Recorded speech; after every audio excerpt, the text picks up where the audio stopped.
Hey, what's up guys? Okay, untuk hari ini kita akan belajar satu topik dalam tingkatan 2, matematik tingkatan 2, iaitu polygon. Topik ini kita boleh jumpa dalam topik yang keempat, KSSM. Okay, kalau sebenarnya kalau ikutkan awak dah jumpa dah topik polygon ni dalam tingkatan 1. Tapi kita revise balik apa itu polygon dalam tingkatan 2 ni. Okey.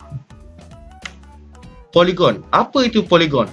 Polygon adalah sebuah bentuk dua dimensi lengkap yang terdiri daripada 3 atau lebih garis lurus. Maknanya sini kalau ikutkan yang garisan pula dah. Kalau ikutkan tulisan yang saya highlightkan tu, itu adalah keyword untuk polygon. So, polygon ni adalah bentuk dua dimensi dan dia mestilah lengkap dan terdiri daripada garis lurus. Okey, jom kita tengok. Okey. Kalau ikutkan ni ada 3 garis lurus, betul? 3 garis lurus. Namun bentuknya tidak lengkap kerana dia tak bersambung. Jadi dia adalah bukan polygon. Okey. Ini adalah garisan melengkung. Bentuknya ada 3 garis lurus namun ada garisan yang melengkung.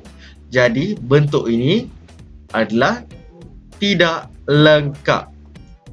Okey, ini adalah bulatan. Okey, dah confirm lah kan. Tak ada garis lurus langsung. So, ia adalah tidak lengkap lah. So, dia adalah bukan polygon. Dan last sekali, bentuk 3 dimensi. Okey, kalau kita lihat, dia ada garis lurus. Dia bentuk yang lengkap. Namun, dia adalah 3 dimensi. Apabila 3 dimensi, secara automatiknya, dia bukan polygon. Okey. Now, sekarang kita nak mengenali tentang polygon tetap dan polygon tidak tetap. Okay. Apa tu polygon tetap? Apa tu polygon tidak tetap? Okey, untuk polygon, perbezaan antara polygon tetap dan polygon tidak tetap, apa yang perlu awak ambil kira adalah panjang sisi untuk polygon tetap mesti sama dan saiz sudut untuk polygon tetap mesti sama. Manakala untuk polygon tidak tetap, dia tidak sama dan saiz sudutnya tak sama. Okey. Walaupun polygon tidak tetap ni dia sudutnya sama tapi panjang sisinya tidak sama, dia tetap polygon tidak tetap. Untuk polygon tetap ni, dia mesti mematuhi kedua-dua syarat ni. Sekiranya panjang sisi sama dan saiz sudut sama, barulah kita katakan sebagai polygon tetap. Okey, contoh sini ada bentuk pentagon dan bentuk rectangle lah. Lupa lah dalam bahasa Melayu apa. Okey, contoh untuk pentagon.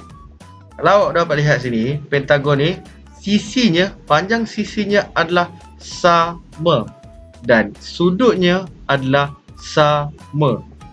Jadi bentuk pentagon ni kita katakan sebagai polygon tetap. Manakala untuk rectangle ni, segi empat tepat ke sama?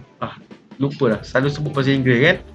Okey, untuk rectangle ni panjang sisi dah. Saiz sudut kita tengok sama, semua 90 darjah. Namun panjang sisinya tidak sama. Kita dapat lihat sini bentuk yang menegak dan mencancang tak sama. Jadi secara automatiknya kita katakan sebagai rectangle ni adalah polygon tidak tetap. Sekejap, mencancang dan mengufuk. Ya. Lupa kalau bahasa Inggerisnya horizontal dan vertical. Okey, polygon tidak tetap disebabkan panjang sisinya tidak sama. Okey, next. Okey. Untuk segitiga, jumlah sisinya ada 3. Jadi kalau bentuk ni segitiga, maka secara automatik kita dapat katakan jumlah segitiganya pun 1. Okey. Hasil tambah sudut dalaman poligon segitiga ni, kita tengok sini. Kalau kita belajar untuk tingkatan 1, kita tahu yang hasil tambah untuk segitiga sudut dalaman dia mesti dapat 180 darjah.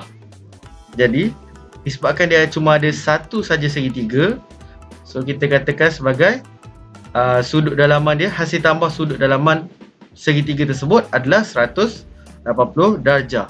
Kenapa 1? Kenapa bukan 2? Kenapa 3? Bukan 3, bukan 4? Sebab kita cara nak wujudkan segitiga dalam bentuk poligon, kita mesti tarik satu titik daripada sudut ke sudut yang lain. Okey, disebabkan kita tak boleh nak tarik dah daripada satu sudut ni ke sudut yang lain, so kita boleh katakan hanya ada satu saja segitiga. Okey, ambil bentuk yang kedua pula, iaitu segi empat sama. Okey, segi empat sama terdiri daripada 4 sisi. 4 sisi. Jadi kalau kita nak pecahkan kepada berapa jumlah segitiga, kita perlu tarik satu daripada satu sudut ni, kita tarik ke sudut yang lain. So kita akan dapat berbentuk 2 segitiga. So kalau satu segitiga 180 darjah, maka kalau ada 2 segitiga, kita perlu darabkan dengan 180 darjah. So kita akan dapat 360 darjah.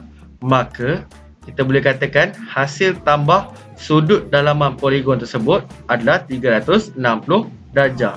Maknanya kita tambah sini, tambah sini, tambah sini, tambah sini, tambah sini, tambah sini. So kita dapatlah 360 darjah.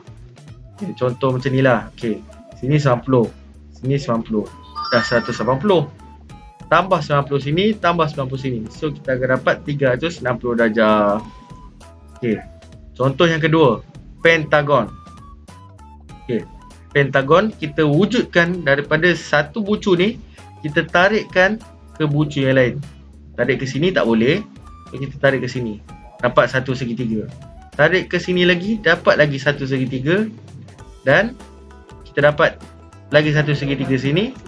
So kita ada 3 segitiga. So kalau 3 segitiga, maksud kita perlu darabkan dengan 180 dan kita akan dapat 540 darjah. Maknanya di sini kita tambahkan semua sudut dalaman ni, tambah semua sudut dalaman ni, kita akan dapat 540 darjah. Okey. Now, macam mana kita nak wujudkan formula untuk hasil tambah sudut dalaman poligon? Kita tengok dia punya corak dia. 1 darab 180, 2 darab 180, 3 darab 180. Macam mana dapat 1, 2, 3? So dia punya pola dia adalah semua sisi ni kita tolak dengan 2. Then barulah kita darab dengan 180. So sisi ni adalah N. Jadi kita boleh katakan apabila N tolak 2, barulah kita darabkan dengan 180. So kita akan dapat hasil tambah sudut dalaman poligon tersebut. So terhasillah formula N tolak 2 darab 180. Okey, sekarang ni kita pergi kepada sudut dalaman. Kita nak tahu sudut dalaman saja. Okey, tadi kita tahu hasil tambah sudut dalaman untuk pentagon adalah 540. Maknanya angle A, angle B, angle C, angle D, angle E, tambahkan semua sudut dalaman ni, kita dapat 540. Namun kalau kita nak cari satu sahaja sudut dalaman untuk poligon tetap, kita perlu bahagi dengan 5 untuk pentagon ni lah kan. Untuk pentagon ni kita perlu bahagi dengan 5. Jadi 540 bahagi dengan 5 adalah 108 darjah. Jadi Bermaksud setiap sudut ni setiap sudut-sudut ni mempunyai sudut dalaman sebanyak 108 darjah. So, ini adalah formulanya. Okey, formula untuk dapatkan 540 tadi adalah N tolak 2 darab 180, iaitu hasil tambah sudut dalaman. Dan kalau kita nak cari sudut dalaman, kita perlu bahagi dengan N. N tu adalah jumlah sisi. So, untuk sudut dalaman ni, kita boleh apply formula tu kepada poligon tetap sahaja. Kalau poligon yang tidak tetap, kita tak boleh apply sebabnya sisinya tak sama dan sudut dalamannya pun semuanya tak sama, berbeza. So kita tak boleh nak apply formula ni, formula N tolak 2 darab 180 bahagi N. Okey, sekarang kita masuk kepada hasil tambah sudut luaran. Okey, macam mana kita nak cari sudut luaran? Secara amnya, kalau sudut dalaman tambah sudut luaran, kita akan dapat 180 darjah. Okey, 180 darjah. Okey, sudut luaran ni, kalau kita tambahkan semua sudut luaran ni, kita akan dapat satu sahaja nilai. Tak kisah apa bentuk sekalipun, apa jenis bentuk sekalipun, asal dia poligon, kalau kita tambah hasil kalau kita kira hasil tambah sudut luaran, kita akan dapat 360 darjah. Tak percaya? Okey, kita tengok segitiga. Okey. Okey, untuk segitiga ni, contoh nilai A iaitu sudut dalaman adalah 60 darjah. Jadi kalau kita nak dapatkan sudut luaran, satu sudut luaran untuk B ni, apa perlu kita buat adalah 180 tolak 60. Kenapa kita ambil 180?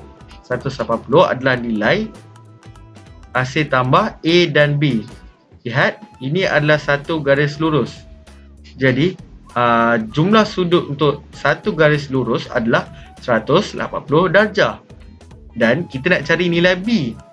Jadi apa perlu kita buat? 180 tolak 60, dapat jawapan 120 darjah. Okey, 120 darjah ni adalah untuk B sahaja. Tapi kuning dengan biru ni adalah nilai yang sama. Sebab segitiga ni adalah segitiga sama sisi. Jadi kalau sini 120, sini mesti 120 dan sini pun mesti 120. Apa yang perlu kita buat adalah kita darabkan dengan N. N tu adalah 3 sebab dia ada 3 sisi. So bila darab tetap dapat 360 darjah. Jadi sama je macam bentuk pentagon ni. Bila kita jumlahkan semua sekali hasil tambah sudut luaran, kita tetap akan dapat 360 darjah. Okey, ini adalah salah satu contoh untuk cari sudut luaran. Okey, ingat tak? Kalau hasil tambah sudut luaran, kita akan dapat 360 darjah. Okey, jumlah sudut luaran, sepatutnya jumlah hasil tambah ni, sudut luaran adalah 80 tambah 130 tambah X. Okey, kalau kita tambahkan semua ni, kita akan dapat 360 darjah. Jadi 360 darjah bersamaan dengan 80 tambah 130 tambah X. Kalau kita tambahkan semua ni, kita akan dapat 360 darjah. Tapi kita nak nilai X sahaja. Jadi kita pindahkan semua yang tak berkaitan dengan X ke sebelah. Dan kita akan dapat nilai X adalah 150. Itu adalah cara untuk kita cari satu sudut luaran. menggunakan jumlah hasil tambah sudut luaran iaitu 360 darjah. Okey. Sekian. Terima kasih. Jangan lupa untuk subscribe Sepajin dan klik notification. Terima kasih.